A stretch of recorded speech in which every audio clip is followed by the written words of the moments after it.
Minnesota is recognized. Thank you, Mr. Speaker. Mr. Speaker, I strongly urge all of my colleagues on both sides of the aisle to listen to the clear, distinct voice of the American people.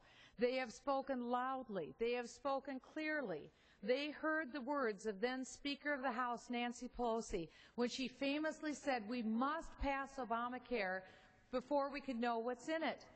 And as my colleague Steve Scalise said, now we know what's in the bill, and now we know why Obamacare is less popular today than even before it was passed for the first time. Because you see, Mr. Speaker, the more we learn about Obamacare, the more unpopular it becomes. Even the Democrat, Max Baucus, who helped write Obamacare, said, "I just tell you, I see a huge train wreck coming down." Well, I ask you, Mr. Speaker, 7 months from now, when Obamacare comes fully online, when people's health care premiums will soar through the roof, in some cases increasing 417%, what then, Mr. Speaker?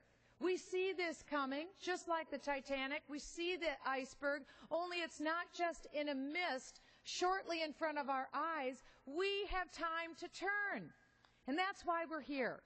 We're here to make the turn from a train wreck.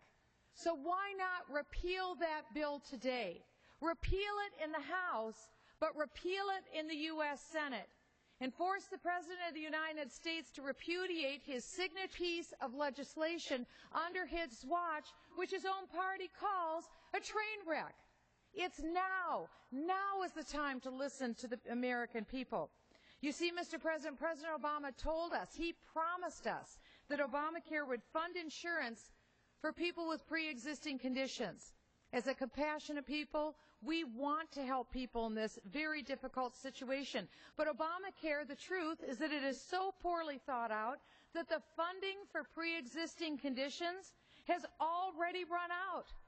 You heard me right, Mr. Speaker. Less than 1% of the American people with pre-existing conditions got the funding, and now the door has been slammed in their face. And so I ask you, Mr. Speaker, what now?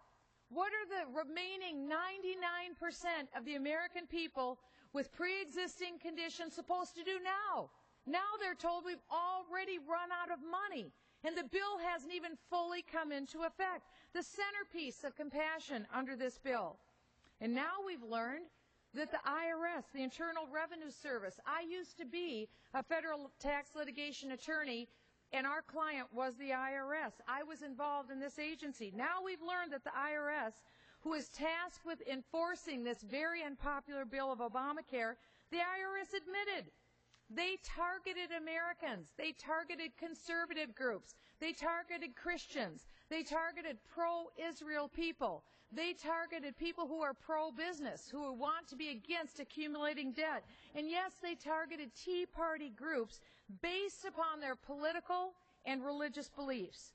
And so this gargantuan government expansion, known as Obamacare, will allow bureaucrats access to our most intimate, personal health care information. It will be in a huge database that government is putting together and building right now. Under Obamacare, the average American will pay more, they'll get less, and now they have to worry that their government may punish them because of their beliefs. This is America. We don't do that in this country. We want real solutions. We want cures for Alzheimer's. We can have it. We want cures for Parkinson's disease. It's within our grasp. We want cures for juvenile diabetes. Spend our money there. We deserve better. The American people deserve better solutions and real reform in health care. Now is the time. Listen to the American people, and let's give them what they deserve. And I yield back. The gentlelady.